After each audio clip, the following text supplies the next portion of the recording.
فلسطین کې یو کس ته اوړه میلاویږي هغه اوړه رالی او چغې وایي او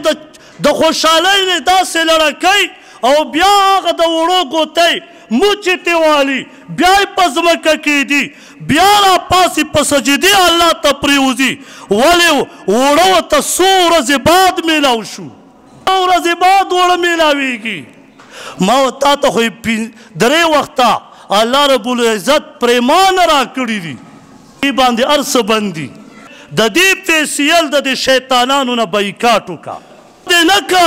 دا یاد وساته د دې تپوس به درنه کېږي دغه پیسې ته چې دا په نیټ باندې دا مردار شی ګورې دغه پیسې یهودو ته روانې دي د هغې د کپنیو پرچار پکې کېږي ته یې په نیټ ورکې د هغې پرچار پکې کېږي دغه پیسې راغونډېږي او ستا په دې پیسو دا بمونه په قرآن په جومات او په فلسطین ماشومانو ورېږي پکې برابر شریک کې په ګناه کې لور کرکټ جایز دی جایز مطلب حرام نه دی خو دا فی سی ایل قتل دا اوس دا حرام دی لکه د شرابو غوندې